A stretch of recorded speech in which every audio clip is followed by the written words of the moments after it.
बिस्मिल्लाहिर्रहमानिर्रहीम। जिस तरह तमाम कराची के लोग अपने घरों के बाहर बैठे हुए हैं, लाइट नहीं है, बिजली नहीं है, बिजली के बिल बहुत बड़े बड़े आ रहे हैं, गैस नहीं आ रही है, पानी का तो कुछ पता ही नहीं है शहर के अंदर।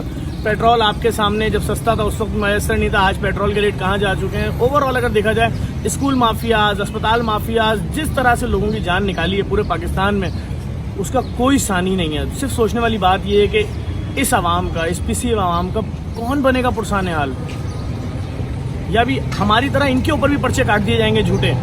क्यों आवाम के हक में आवाज़ उठाई, काटो पर्चा पर्चा पर्चा पर्चा। कहाँ कोई, जिन लोगों के बच्चे मर गए करंट लगने से, उनकी FIR उन्होंने कटवाई, कुछ नहीं सुनवाई, कोई पूछने वाला नहीं। इतनी शदीद गर्मी, हीट स्ट्रोक की जैसी नौबत है, लोगों के घरों में मरीज हैं जो कोरोना के हैं, उनको उन्होंने ऑक्सीजन पे रखा हुआ है। कैसे ऑक्सीजन देंगे? आप बिजली बंद कर देते हैं या फिर वो भी सिलेंडर पे आ जाएं। इतना महंगा सिलेंडर, ऑक्सीजन गायब हो गई पूरे शहर से। चीनी, इतना चीनी किया, कौन से रेट कम हो गए चीनी की भाई? बात यह कि कोई सिस्टम ही नज़र नहीं आ रहा है, कोई निज़ाम ही नज़र नहीं आ रहा है। गरीब आदमी, मिडिल क्लास आदमी तो तबाह बर्बाद हो गया है, लोग रो रहे हैं। अभी मैंने एक वीडियो लोड की थोड़ी देर पहले कि NED से ग्रेजुएट कर रहा है लड़का, गाड़ियाँ धो रहा है, कारें धो रहा है लोगों के घरों पे जाके, कह रहे 800 रुपये महीना दे देना। किधर जा रहे हैं? और फिर आपको बुरा लगता है, आपका सोशल मीडिया हमारे घर वालों की तस्वीरें तक चला देता है। शर्म आपको नहीं आती, लेकिन फिर भी